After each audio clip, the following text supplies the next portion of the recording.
Les formations médiation par l'animal en distanciel ou en présentiel?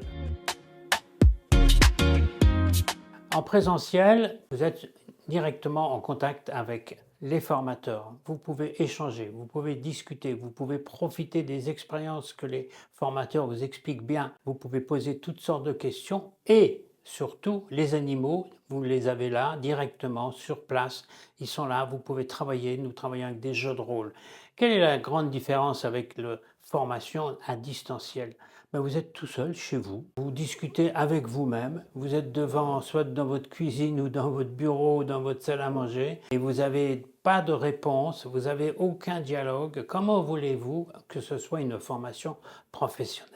Si vous venez chez un institut français de zoothérapie, vous allez avoir un cadre qui est adapté à ça. Vous travaillez en extérieur, vous travaillez à l'intérieur, on vous explique tout de A à Z. Est-ce que à distance, vous allez avoir tout ce que vous cherchez? Si vous êtes professionnel, vous avez besoin de savoir comment on peut travailler avec l'animal, avec le chien, avec le cochon d'Inde, avec les équidés. Voilà, tout ça, vous ne l'avez pas quand vous êtes chez vous. Comment voulez-vous, je me répète, c'est vrai, comment voulez-vous apprendre professionnellement la médiation par l'animal? Tout ce qui s'ensuit autour de ça, parce que c'est pas juste le chien, c'est les discussions, c'est également de savoir comment je peux introduire la médiation par l'animal dans mon métier, dans l'hôpital dans lequel je travaille. Il y a des discussions, il y a des échanges. Nous, on a aussi énormément des vidéos à vous montrer, à partager également. Donc tout ça ne peut pas s'apprendre à distance. Quand on parle de présentiel, il y a aussi ce côté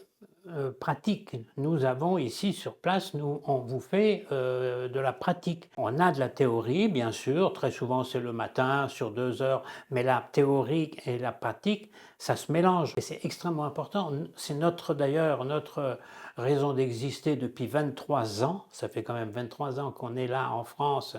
Avant, j'étais en Amérique du Nord, juste un petit rappel, mais j'ai toujours travaillé en présentiel. C'est important, la pratique. Comment je dois parler à un chien, ou à un équidé, ou même à un cochon d'Inde, ou à un lapin, tout ça c'est important.